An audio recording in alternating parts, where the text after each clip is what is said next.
So I get this question quite a bit, and I'm assuming that most people who talk about Satanism openly or identify themselves as Satanism openly will. And the question is, why call yourself a Satanist if you don't actually believe in the devil or Satan? Which is a pretty valid question, actually. In fact, I would remember myself asking that same question when I got into Satanism. And well, there's several reasons, and it is kind of complicated. So if you're curious about that yourself, don't feel stupid. Don't feel as if you don't have any reason to think that or question that, because you obviously do. One second. So the best way I can describe it is like this. In Christian mythology, Satan represents the bad guy, right? He's the one that opposes God. He's the one that tempts man. He is all that is the anti-God, right? And that's in Christian mythology.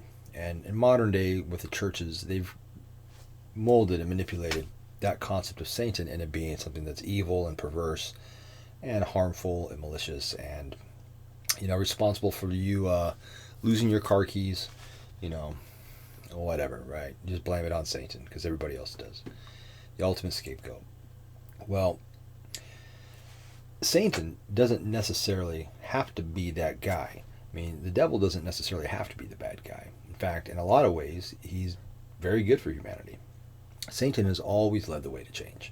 Satan, in fact, was the one, and again, in Christian mythology, so you hear me referring to him, her, it, as if it was a deity that I believe in, or like I'm personifying it by giving it a name.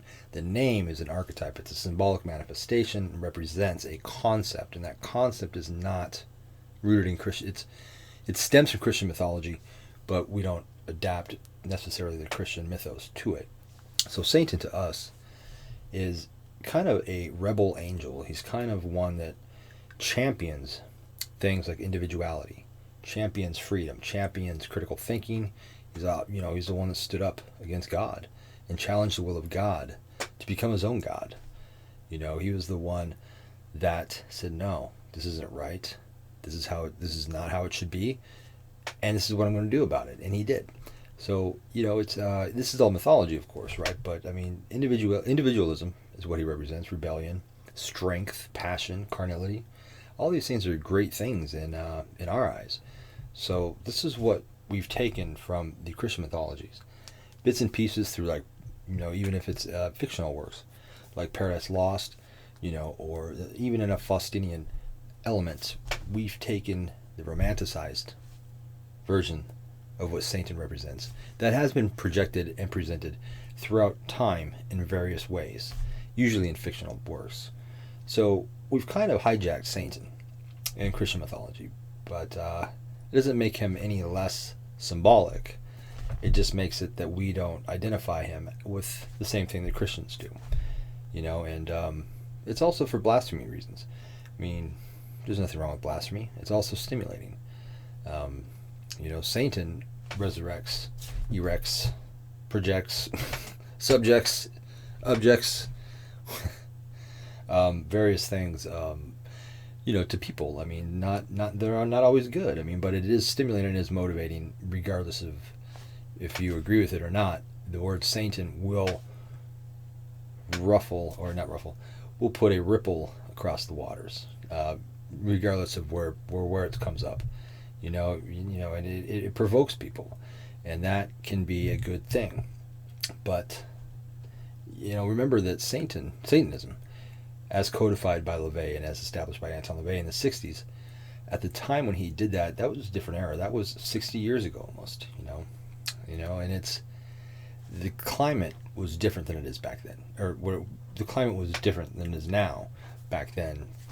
And maybe at the time it was productive and it was necessary in order to rattle the cage a little harder, from the conservative 50s. The hippie movement was going on. I don't really know. I wasn't born in the 60s. I wasn't even alive in 1966. So, I came about 10 years later. So it maybe in today's society, in this climate, it's not necessary. In fact, I meet a lot of people and I look into a lot of organizations.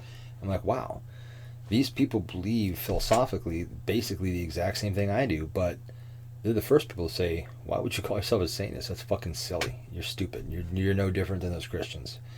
Wrong. Because I do it with awareness. I am not under the delusion that these deities, these personifications are real. I'm very well aware that they're not. Okay, so I'm almost doing it for blasphemous reasons too, because I mock Christianity. I think they're worthy of mocking because I think it's idiotic, and I despise the organized religion of Christianity, not the people in it. In fact, I feel sorry for most of them. But the rest of it is just, it's laughable. Now, I get it, and maybe it is time for something new. Maybe it is time to call Satanism something else, because really, from 1966 to 2019, the general attitude, at least in America, I can't speak for everywhere, because this is all I know, pretty much. The general attitude and climate, the social attitude, is radically different. I mean, it's okay to do a lot of things and to believe a lot of things that wasn't okay back in the 60s. And maybe the word Satanism is just outdated. In fact, I would actually probably vote to have a different name for it. But at the same time, it's kind of well rooted now.